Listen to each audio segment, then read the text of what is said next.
Hello friends, welcome back ಸನ್ನಿ YouTube channel.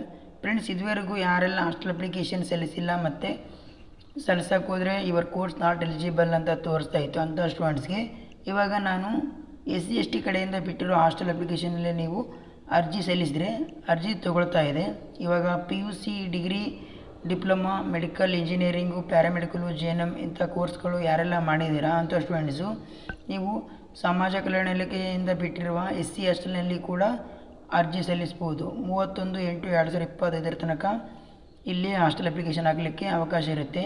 ಯಾರು degree ಮತ್ತು diploma, PUC, medical, JNM, ಪ್ಯಾರಾಮೆಡಿಕಲು ಯಾರೆಲ್ಲ ಮಾಡಿದ್ದೀರಾ ಅಂಥ ಸ್ಟೂಡೆಂಟ್ಸು ನೀವು SC ಹಾಸ್ಟೆಲಲ್ಲಿ ಕೂಡ ಹಾಸ್ಟೆಲ್ ಅಪ್ಲಿಕೇಶನ್ ಹಾಕಿ ಹಾಸ್ಟೆಲ್ನ ಸಲ್ಲಿಸ್ಬೋದು. ಮತ್ತು ST ಹಾಸ್ಟೆಲಲ್ಲಿ ಕೂಡ ನೀವು ಹಾಸ್ಟೆಲ್ ಅಪ್ಲಿಕೇಶನ್ ಹಾಕಿ ಅಲ್ಲಿ ನೀವು ಹಾಸ್ಟೆಲ್ನ ತೊಗೋಬೋದು. ಇದು ನೋಡ್ತಾ ಇರ್ಬೋದು, ST ಡಿಪಾರ್ಟ್ಮೆಂಟ್ ಕಡೆಯಿಂದ 31/7/2025 ತನಕ ನಿಮಗೆ ಹಾಸ್ಟೆಲ್ ಅಪ್ಲಿಕೇಶನ್ ಹಾಕಲಿಕ್ಕೆ ಕೊನೆಯ ದಿನಾಂಕ ನೀಡಿದ್ದಾರೆ. ಅಂದರೆ ಇದೇ ತಿಂಗಳು 31 ತನಕ ನಿಮಗೆ ಹಾಸ್ಟೆಲ್ ಅಪ್ಲಿಕೇಶನ್ ಆಗಲಿಕ್ಕೆ ಕೊನೆಯ ದಿನಾಂಕ ಕೊಟ್ಟಿದ್ದಾರೆ. ಮತ್ತು ಯಾರೆಲ್ಲ ಇವಾಗ ಮ್ಯಾನೇಜ್ಮೆಂಟ್ ಸೀಟ್ ಅಡ್ಮಿಷನ್ ಮಾಡಿಸಿದ್ದೀರಾ ಅಂಥ ಸ್ಟೂಡೆಂಟ್ಸ್ಗೂ ಕೂಡ ಗುಡ್ ನ್ಯೂಸ್ ಅಂತಲೇ ಹೇಳ್ಬೋದು.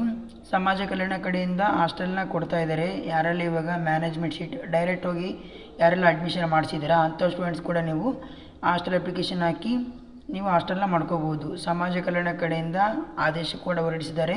ಯಾರೆಲ್ಲ ಇವಾಗ ಮ್ಯಾನೇಜ್ಮೆಂಟ್ ಸೀಟ್ ಅಡ್ಮಿಷನ್ ಮಾಡಿಸಿದ್ದೀರಾ ಅಂಥ ಸ್ಟೂಡೆಂಟ್ಸ್ಗೆ ನಾವು ಹಾಸ್ಟೆಲ್ನ ಕೊಡ್ತೀವಿ ಅಂತ ಹೇಳಿದ್ದಾರೆ. ಅದಕ್ಕೆ ಯಾರೆಲ್ಲ ಇವಾಗ ಮ್ಯಾನೇಜ್ಮೆಂಟ್ ಸೀಟ್ ಅಡ್ಮಿಷನ್ ಮಾಡಿಸಿದ್ದೀರಾ ಅಂಥ ಸ್ಟೂಡೆಂಟ್ಸು ಕೂಡ ನೀವು ಹಾಸ್ಟೆಲ್ ಅಪ್ಲಿಕೇಶನ್ ಹಾಕಿ ಹಾಸ್ಟೆಲ್ನ ಪಡ್ಕೋಬೋದು.